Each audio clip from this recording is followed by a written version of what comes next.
औज़ुबिल्लाहिमिनश्शैतानिर्रजीम बिस्मिल्लाहिर्रहमानिर्रहीम। This is Syed Akram Ahmed, son of Syed Kaleem Ahmed. आज का टॉपिक बहुत ही interesting, combination, the difference between permutation and combination, the real application of combination in our daily life. Combination के मुख्तलिफ subjects के अंदर इस्तेमाल, इन सब की स्टडी करनी है। इस टॉपिक के अंदर सबसे पहले दोनों यानी परमुटेशन और कॉम्बिनेशन का फ़र्क। Permutation is an ordered arrangement, it means order is important. जैसे ये 4 मुख्तलिफ मार्कर हैं, इनको कितने तरीके से अरेंज किया जा सकता है। 4 factorial, it is a permutation. 4p4 या 4 फैक्टोरियल। इन 4 मार्करों को कितने तरीके से अरेंज कर रहे हैं तो 4 फैक्टोरियल, लेकिन there is only one combination. Selection of objects from the group of objects या group of people is combination। लेकिन अगर ऑब्जेक्ट को सेलेक्ट किया जाए इस सेंस में कि उसमें डेजिग्नेशन के लिहाज से, किसी स्पेसिफिक पोजीशन के लिहाज से, वहाँ परमुटेशन। एक सवाल है कि सिलेक्शन और कॉम्बिनेशन, चूजन और परमुटेशन, क्या फ़र्क है बेसिकली। सिंपल एग्जांपल, क्लास में 10 स्टूडेंट हैं, कहा जाए कि उनमें से एक प्रीफेक्ट, एक मॉनिटर और एक सीआर को कितने तरीके से सिलेक्ट कर सकते हैं। तो इसका मतलब मॉनिटर, प्रीफेक्ट और सीआर एक डेजिग्नेशन है, इट मीन्स परमुटेशन।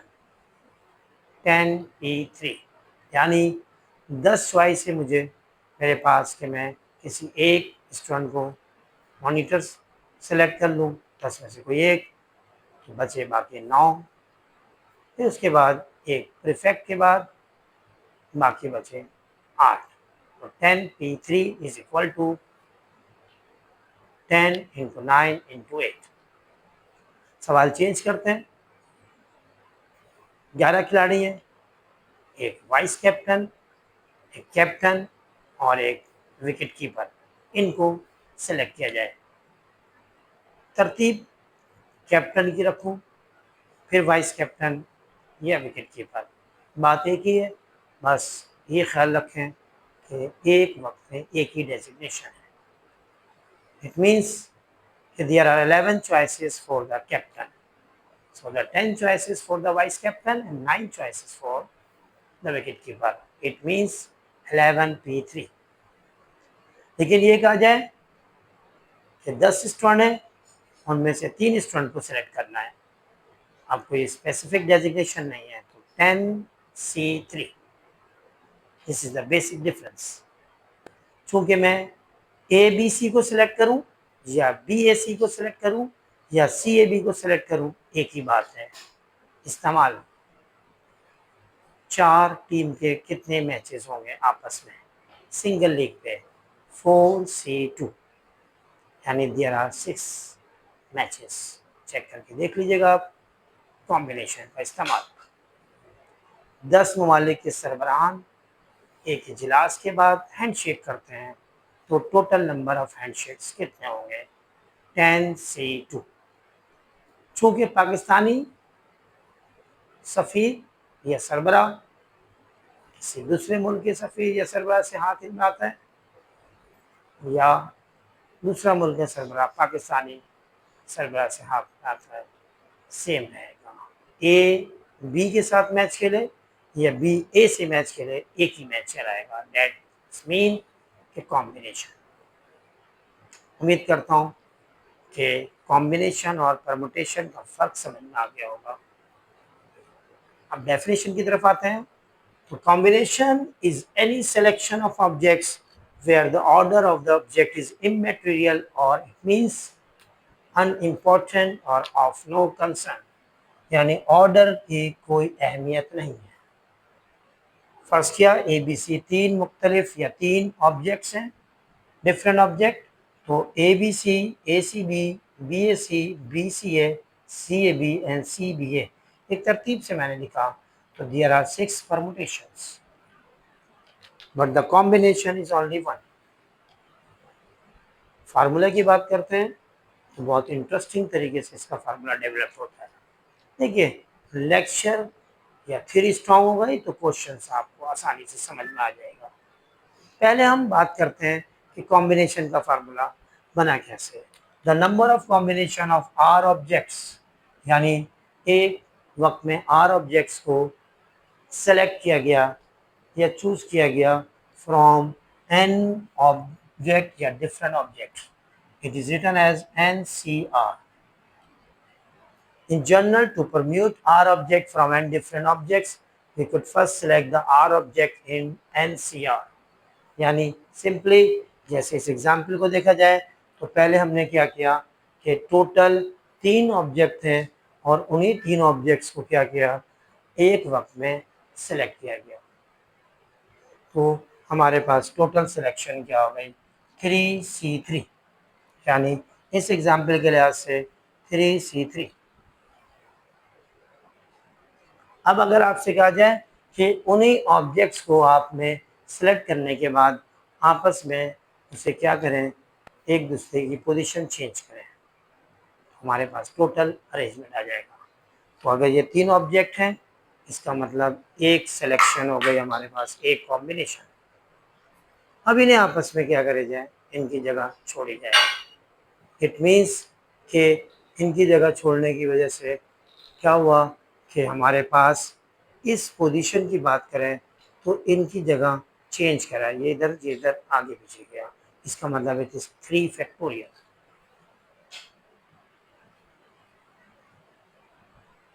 बिल्कुल इसी तरह से ये फार्मूला बना NCR।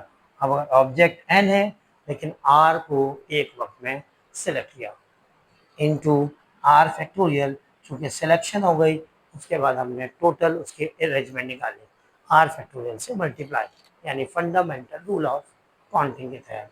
और ये बराबर हो जाएगा total number of permutation that is NPR। ये NCR यहाँ प्रोडक्ट की फॉर्म में, ये r फैक्टोरियल के साथ इधर आके डिवाइड हो गया।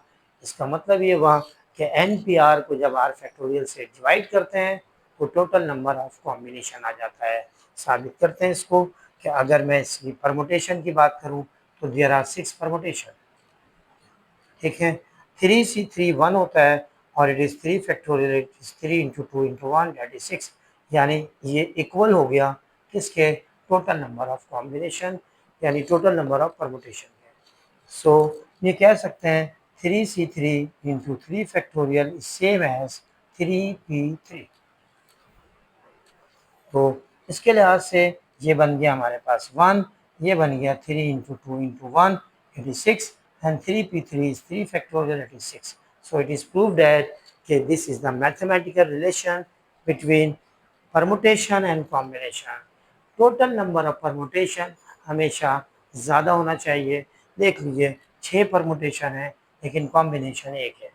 ये भी तो कहा जा सकता है कि NCN बराबर हो गया NPN divided by R factorial, यानी डेट इज R फैक्टोरियल का मतलब N फैक्टोरियल।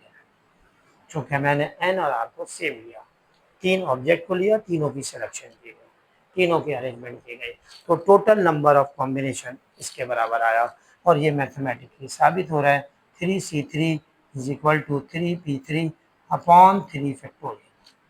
3C3 का मतलब 1 एंड 3P3 का मतलब 3 फैक्टोरियल अपॉन 3 फैक्टोरियल, दोनों cancel, it is 1। So mathematically it is proved that this is the correct mathematical relation. So NCR का formula हो गया NPR अपॉन R फैक्टोरियल। 10 टीमों 10 टीम एक दूसरे से फिर मैचेस खेल रहे हैं तो इसका मतलब 10C2, यूं भी कर सकते हैं 10P2 divide by 2 factorial. 5 team और पांचों टीम एक दूसरे से मैच खेल रही है तो 5C2 ये सबसे शॉर्ट वे हो गया। 3 टीम है, तीनों टीम एक दिन मैच खेल रही है, कितने मैच होंगे, 3C2 यानी 3। तो ये देख लीजिए AB AC और BC टोटल मैच 3 होगा। तो यकीनन उन तमाम प्लेयर्स को एक बात समझ में आ गई कि नंबर ऑफ मैचेस निकालने का एक आसान तरीका हो गया कॉम्बिनेशन। आखिरी में परमुटेशन के फार्मूले को चेंज किया गया एनपीआर को, तो n factorial upon n minus r factorial, और ये उतना आर फैक्टोरियल वैसे ही रहा। It is the formula of combination of n objects taken r at a time. उम्मीद करता हूँ कि आज का ये लेक्चर, थ्योरेटिकल लेक्चर, 100% क्लियर हुआ होगा कि परमुटेशन और कॉम्बिनेशन का फ़र्क क्या है। अल्लाह हाफिज़।